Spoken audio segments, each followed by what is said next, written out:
My name is Patrick McGinnis, and I'm the guy who invented the term FOMO. That's short for fear of missing out. Today, FOMO is an epidemic, and it's changing us so much that it sort of feels like we're evolving into a new species. But FOMO doesn't have to take over your life. You can find the power to choose what you actually want and the courage to miss out on the rest. I'll show you how right here on FOMO Sapiens. FOMO. FOMO. Welcome to FOMO Sapiens, powered by AW360. This is the show about how to choose what you actually want in business and life and how to find the courage to miss out on the rest. My name is Patrick McGinnis. I'm your host, and I'm actually the creator of the term FOMO. I'm coming at you from AW360 Studios in New York City, the city with more FOMO per square inch than any other in the world. And today we're going to be talking about a topic that is near and dear to my heart, FOMO and entrepreneurship. I, a couple years ago, wrote a book about how to be an entrepreneur without quitting your day job. And the reason that I wrote that book is that I realized that we are living in a time where it is easier than ever before to start and run a business without quitting your day job. Technology makes starting a business basically free. 15 years ago, to put up a website, you needed tens or hundreds of thousands of dollars. Today, it's basically free. And so we see more and more Americans starting businesses on the side. And in fact, 40% of millennials actually have side hustles. It's kind of incredible. I have today in the studio with me the perfect two people to talk about this subject. My guests today are the founders of a company called MarketSnacks. MarketSnacks is a financial information company, news company for millennials. It has a newsletter and now it has a brand new podcast we'll be talking about. And it basically helps millennials to connect with financial information, get excited about the markets and start investing. The founders of MarketSnacks are Nick Martell and Jack Kramer. These guys met in college. They started this on the side while working in finance. They have gone on to build a real company, and now they're everywhere. They're on Cheddar, they're on CBS, and more recently they were chosen as part of Forbes 30 Under 30 in the media category for 2018, which I don't get jealous often, I have to say.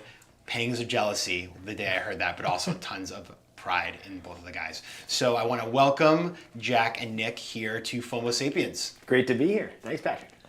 So you guys, this is our first episode we're taping, and the reason I wanted to bring you in is because you guys are podcast veterans. How many podcasts have you taped at this point? We're almost a week in now. We're like this is number 5. This is number 5. No, so basically 5 times more than I've done. We've got vast experience here. I mean, we would have put that camera elsewhere. Small things like that. You're fired.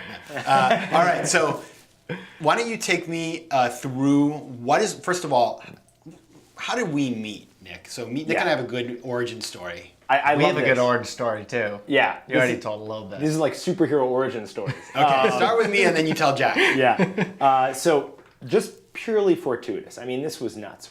At the time, I was running MarketSnacks as a 10% entrepreneur along with Jack. My day job, I had just left finance. I joined a company called Endeavor. Really fascinating organization that connects entrepreneurs in emerging markets worldwide with investors and mentors. Great place. Patrick knows it well as a mentor. I was working there. We were at an event in Mexico City, and I'm sitting on a bus on the way to our Endeavor evening event. It was a bus chartered by Endeavor. And I end up, out of 100 people in that bus, sitting next to Patrick. And we start talking, and I say, Patrick, what do you do exactly? And he's like, hey, I just have a book coming out now on 10% entrepreneurship, so individuals with side hustles. And I said, that's perfect. I actually am running one, and I've been running one for the last few years called MarketSnacks, and we hit it off from there. And then it was a bus without a roof, and we were standing up, and Nick almost got decapitated. Yeah. Not a problem for me, given the fact that I'm about 6 inches shorter than you, but you survived. No, it was classic Mexico City. You're in the bus. It literally was a 2.5-hour ride to dinner, and we barely survived. And how do you? So Jack, you guys met in college, right? And you're freshman year. First of all, Jack's from Vermont, which is a big deal because I'm from Maine, and basically that means that we're friends forever. Yeah, we speak the same language. And so you started MarketSnacks working in finance. So tell me about MarketSnacks. What does the company do? What's the business model? How do you make money, and where are you going with it? Sure. So we started MarketSnacks about 6 months after we both moved into New York after college. And we were both working in finance, and we were both we had 2 issues. One, we recognized a void in the finance news industry. It was a very tough cookie to crack. You had the Wall Street Journal delivered to your front door every day, but that is a beast. It's so thick, it's so full of jargon, so we knew there must be a better way to have financial and business news delivered to you. And we also just really sought a creative outlet, kind of at the end of the day. Definitely. We were looking for something more than just our day jobs. Wait, so banking didn't feel creative? I'm so confused. It wasn't fulfilling. I don't know. So we actually just got together at a bar, and we were both kind of just like venting about things that we felt like we were lacking and excited about an opportunity to create something new. So that day we left the bar, we started writing sort of the first blog post really, where we covered the news in sort of our own voice as if we were talking with friends. And that was the first MarketSnacks, and we haven't stopped since. So our blog became a daily email newsletter. In 2013, we monetized it for the first time, which was very cool, through syndication. And we still do some syndication, but it's mostly monetized through ad sponsorship. We scaled the entire company on the side of our day jobs for about 5 or 6 years, actually. And now we continue to scale it while we're both at MBA programs. We really made a commitment this summer, though, to doing this full time for the first time. And with that, we've had some really exciting initiatives. We have more coming out later this summer, the first of which was our daily podcast, MarketSnacks Daily, which launched last week, like you mentioned. And it's complementary to the newsletter. Same idea. How can we connect our generation with business and financial news in a way that's accessible, that's fun, that's easy, that covers the stories they care about? Lululemon, Chipotle, understanding the jobs report, not just covering your basic boring earnings reports or what's happening with just interest rates. How does it work? So I listen to MarketSnacks, the podcast. I get the newsletter. I'm a fan because, frankly, I find financial information, even though I worked in finance for many years, like I don't get the journal. I like the FT. But I don't read enough, and so I find that you give me sort of bite-sized pieces of information that are fun and interesting. But what's so interesting too is the tone. So we're in this time that's shifting rapidly, right? So much is happening in the world. How do you figure out, I guess, how to adopt a tone that is broad enough that you get a big sort of group of people, but is sort of specific enough that you can feel relevant to your audience? Patrick, you're absolutely right. This was a secret sauce that we basically spent years honing and working on. You have two guys here who have writing styles we had to create one voice with because we're both writing all the daily content. We also had to figure out how are we going to curate the right material. So, you can go through the Wall Street Journal or CNBC or Bloomberg, and you're going to see similar stories pop up every day. How can we find and identify the stories that our generation really cares about and that they can relate to? How do yoga trends affect Lululemon sales and therefore the stock? We want to find that because it's buried and then explain it in an educational but interesting and engaging tone that's also funny and fun you'll enjoy doing, and keep it short. That's a real challenge. And so that took a few years for us to work on and hone. And at the same time, we didn't want to come off as two bro-y finance guys. Yeah, absolutely. I think our mission is twofold. And the blue shirts totally don't give off that. In fact, we're all wearing blue shirts right now. Like, seriously? Yeah, with a little bit of chest hair Can we peeking out edit as that? well. No, but I think our mission is twofold. It's to make becoming informed about business and finance easier, but also make it more fun. So you actually look forward to doing it. And I think our tone and our voice and kind of including our personality is a way that we make it actually enjoyable. And that's something I think we're really proud of having accomplished. You look at our readership, it's almost 50% female, which is huge in the business and finance news space. And that's because we've created this voice that's very accessible for young professionals regardless of their background. They're having fun and enjoying getting engaged with business news. So that's something we're really proud of and I think we've accomplished. And we make an effort to be as inclusive as possible. So Nick's not just talking about his lacrosse days and I'm not just talking about my football days. We're finding other perspectives as best we can while still being kind of loyal to who we are. Yeah, I guess the proof's in the numbers, right? It's true. If you're doing 50-50 demo split in this particular content segment, it's pretty incredible, right? Yeah, that's just something that stands out for us and it's a key differentiator for the MarketSnacks brand. So you guys started this on the side, as you mentioned. This is the part that kind of blows my mind. So you've been into this for 6 years now. Yeah. You started this working in finance jobs, and anybody who's worked in finance or been finance adjacent, as I like to say, knows that those are just long hours. But you have dead time in the middle of the day. Mm-hmm. But every day, or I guess 5 days a week, you guys needed to figure out a way to produce a content piece that would go out early in the mornings. You probably write it the night before.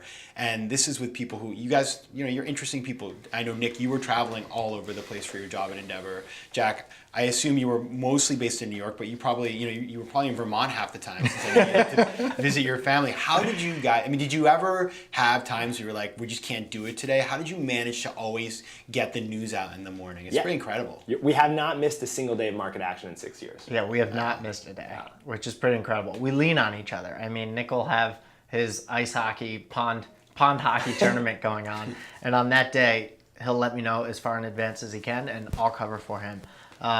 And the reverse the same when I'm in Vermont. We've been super strategic to do this, and I think this is one of the things that we really enjoyed about your book, 10% Entrepreneur, was how we could focus on different systems to make this possible. Because you can't just start a side hustle. You really need to, as a 10% entrepreneur, think thoughtfully about how you're going to manage your time to make it possible. So we were very strategic. And Jack was traveling too. We have wild stories where I'm on a plane for Endeavor on the way down to Brazil. Jack's on his way back from Germany, and we're trying to coordinate to make sure that the newsletter gets out at 6:30 a.m. the next day. And we're both going to be on flights. And that is a crazy challenge. And we've lived through that. I'm in South Africa in a place where it barely gets internet, and Jack is meanwhile in Germany. Yeah, I also think that having a side hustle can be complementary to your day job in ways that you wouldn't expect. For example, I was working at a bank, and pretty much I was just doing sales.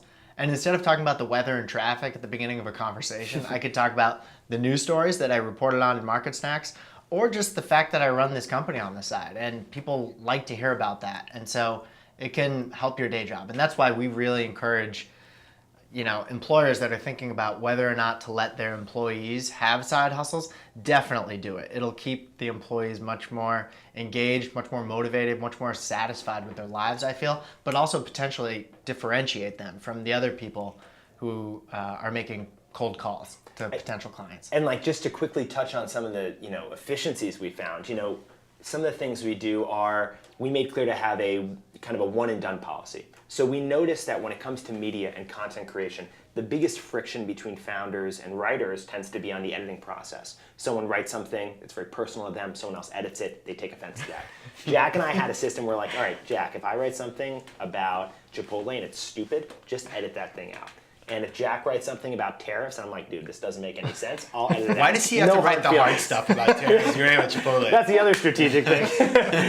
Well, then that's the other element, is we noticed very complementary skill sets. So we said, all right, to be more efficient and to make sure that we can scale this, I'm going to write about certain topics consistently, and Jack will write about other topics consistently. And that's allowed us to be able to eliminate time where we would go back and forth and say, hey, do you want to write this? Do you want to write that? Do you like taking the one on the jobs report? Do you want to take the one on Facebook's earnings? So that's a nice efficiency we worked in as well. Let me go back to what Jack said, because this is one of my big, this is like the fight that I'm fighting, and my big uphill journey here is that most companies don't want their employees to have side jobs, which is really ironic, because the one company that loves this and has been really supportive and had me to speak a bunch of times is Google, which, by the way, is bigger than all the other companies, depending on the day, right? But many companies, especially companies that are traditional, are threatened by the idea that their employees might have some interest that lies outside of their four walls. You just mentioned that there's a benefit to this. Did you find that there was pushback from your employer? Did you ever have any issues with the fact that you had, you weren't sort of hiding behind the curtain. This was something that was very much imbued with your personality and that you were involved with, right?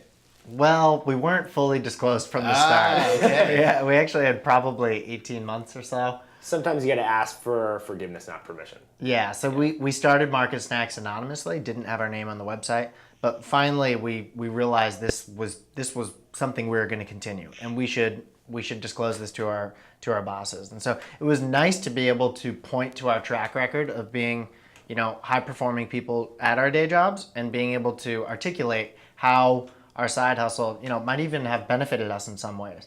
That was really early on, though. We were chatting earlier.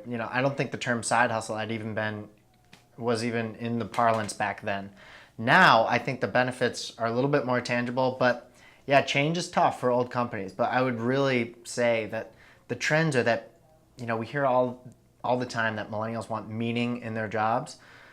Some jobs, it's tough to find meaning. And so if your employees are able to find it in another way, that'll also give them a little bit of more money in their pocket and alleviate, the fact that they couldn't get a raise last year, it sounds like everybody wins. I think a key here too is communication, and this is what I found working at Endeavor, which is an entrepreneur-focused organization, is they were okay with the idea of us doing MarketSnacks as 10% entrepreneurs and as a side hustle.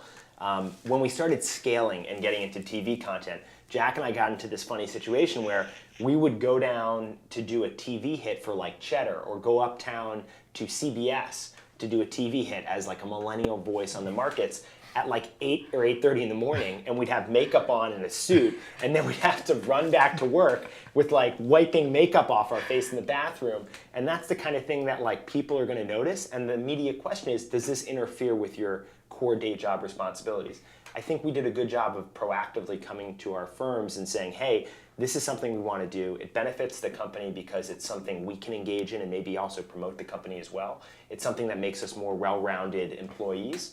And by over-communicating that and letting them know when we'd be appearing on TV and how that wouldn't interfere with our day jobs, they let us do it, and we continue to kind of grow that. I think I totally agree with you.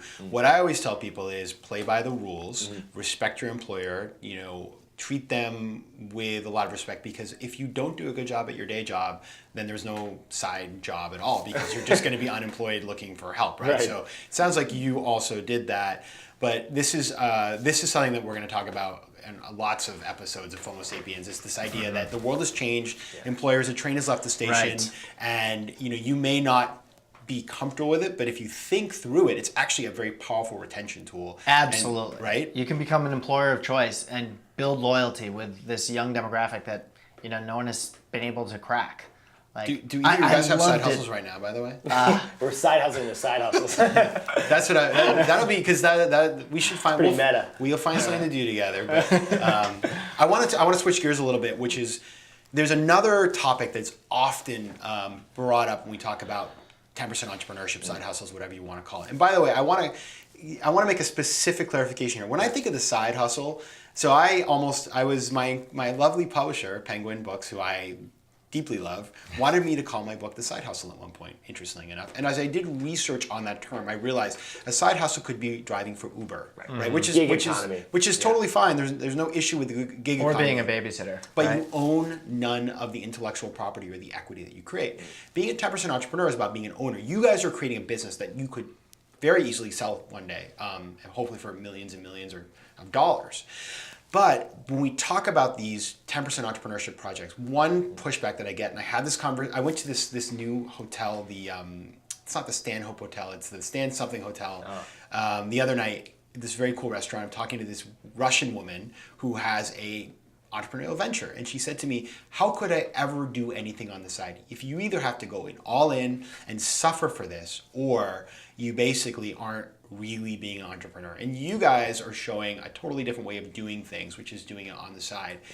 What is the trade-off that you have to make? Do you ever find people don't take you seriously? Like, how do you think about the fact that for 6 years you have been doing this on the side? Yeah, I think you definitely see how this can be interpreted by different people. On the one hand, you get this credibility of, I can't believe you're able to grow a business outside of your day jobs, which is the perspective, maybe friends, family, people you meet have. On the other hand, when you're going to a partner like Fidelity, in one case, who we had partnered with on some exciting things, the first question is, okay, if you're doing this as a side hustle, how do we know we're getting our money's worth? How are you really, having a legitimate business here if you're not doing it full time? So you have to be strategic in terms of how you place it and make sure you're emphasizing it in the correct way. So to your friends and family, say, yeah, we're excited and we're proud to be doing this as a side hustle. Thank you so much for the support. To potential partners who are giving you a lot of money to partner on an exciting project, you have to show them, hey, we have a track record. You can commit to us because we've committed to you. And Jack and I take that very personally. And it's one thing we've kind of found to be a competitive advantage is we will call our partners. We proactively give them updates on what we're doing. We share with them all the data on the partnership to make sure they're fully informed. So we found that we have to go that extra step to show partners that we're not only, maybe at the time we were a side hustle, but we're 100% committed to making sure they're happy with the project. Yeah. And do you feel like there's a kind of a marketing benefit to being sort of a side hustle? Do you ever have people that actually find the story more, I mean, I do find it more interesting, obviously, but besides me, can there be an advantage to this? Yeah, I think Forbes magazine found Oh, right. that this was a differentiator in our story. And the fact that we were able to do what we've done with MarketSnacks while scaling, while being high performers on Wall Street, that was a total differentiator for us. And it's kind of a new idea of like taking a risk, because entrepreneurship is about like kind of risk taking in many ways, right? And I was a part-time entrepreneur, but I also worked at a Wall Street bank. Like that's the least like risky thing you can imagine. Actually, these days, depending on which bank. But I think it's kind of a unique identity we found for ourselves that work great in my life. It's been incredibly fulfilling. It's given us media exposure. It's got us to the MBA programs we're at, and now the downside is that the scaling of MarketSnacks definitely came at a more slow pace. Nick and I would happily accept that any minute to admit that.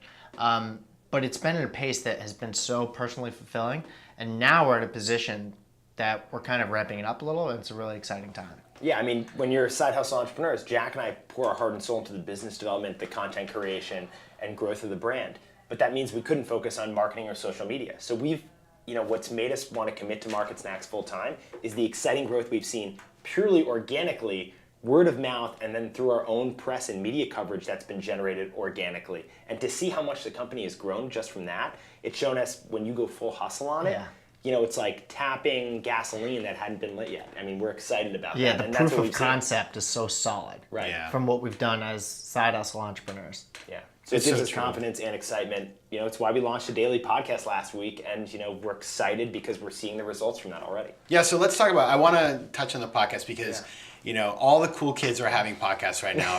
Everybody in this room is doing a podcast. So that's 3. But how do you, what have you learned? So I need advice. You guys, you smart. What have you learned in your 3 episodes so far?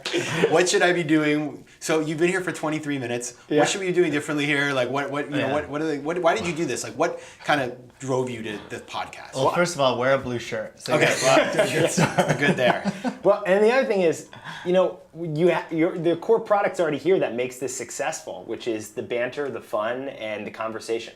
And I think that when you look at any successful podcast, that's the key. And that's what, the last 23 and a half minutes I've been enjoying. And I think that's the key to scaling any podcast, is you want that fun conversation. And I've been having fun with it. Yeah, I think relatability and having a conversation with the audience is a differentiator. And for us, we kind of have like a personality-driven business and finance news podcast. So we script it like as little as possible. Yeah.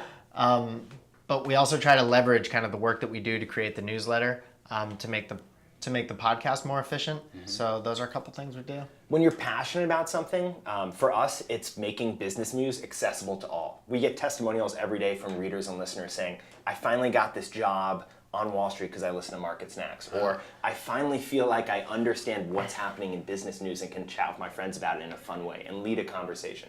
To us, that's fulfilling. It drives us. We're passionate about it. So we can get on the mics and just chat about business stories and have fun with it. It's the same with you in this podcast. You're passionate about the ideas of what makes entrepreneurs tick, what makes people have FOMO, and how does that relate to their careers and their growth.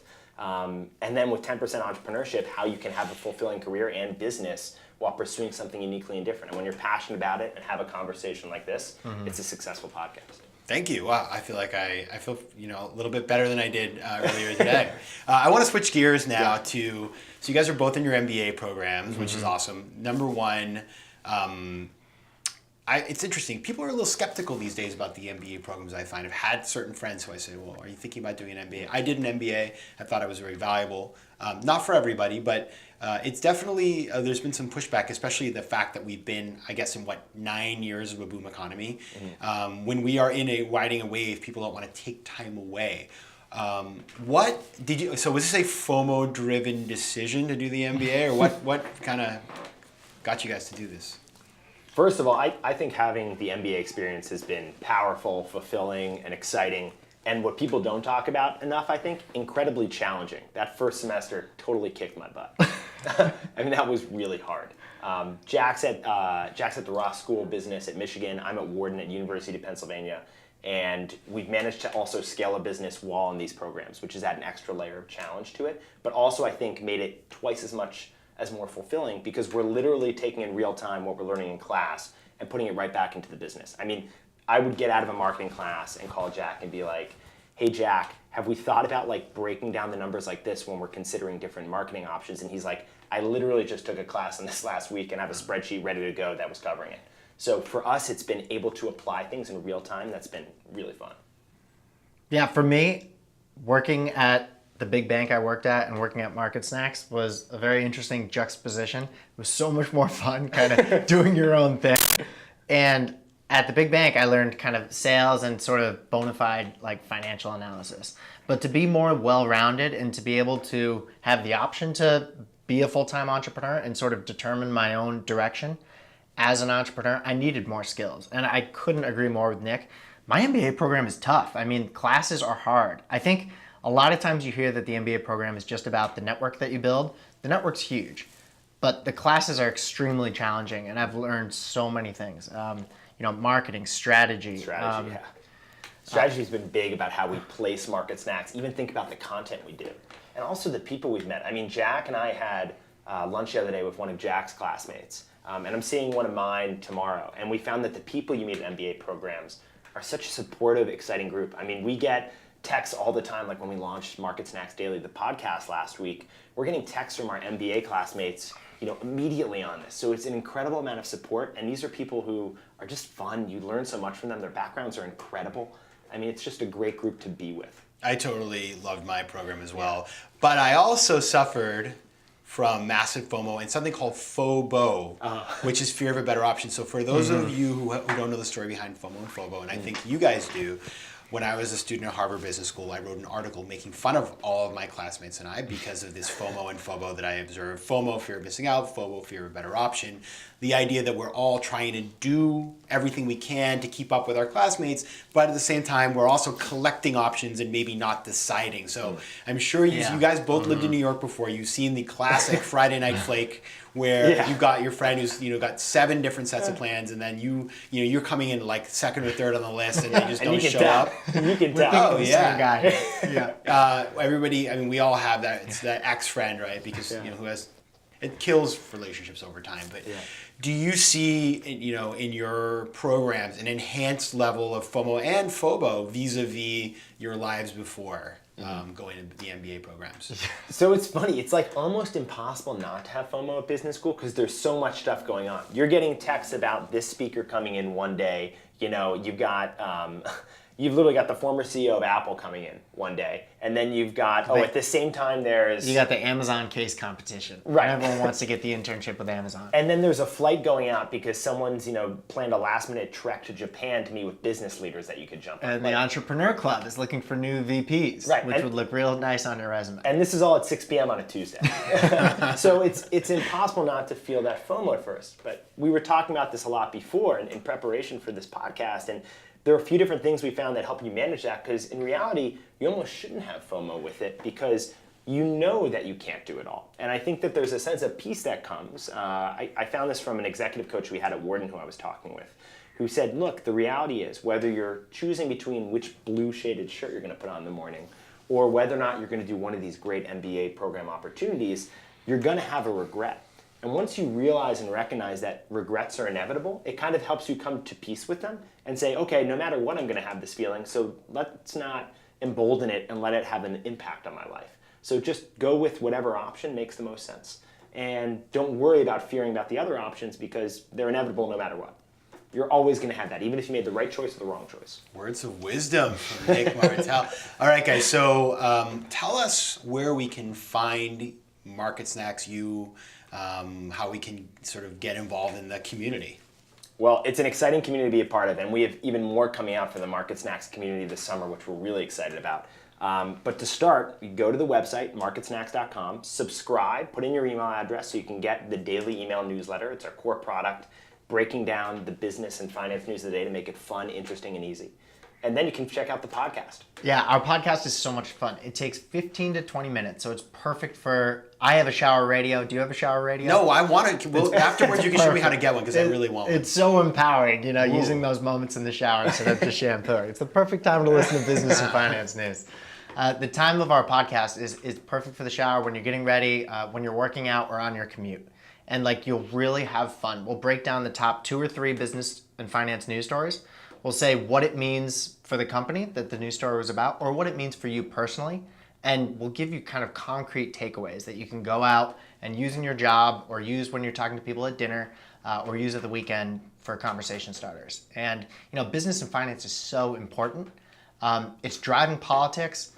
Corporate CEOs are taking leadership roles in society now, filling the void that kind of politics in Washington has created. Business and finance you need to know, and we make it accessible in a really fun way. And yeah, You can just go to Apple, iTunes, you can go to Stitcher, you can go Spotify, wherever you get your podcasts. Just Yeah. click subscribe.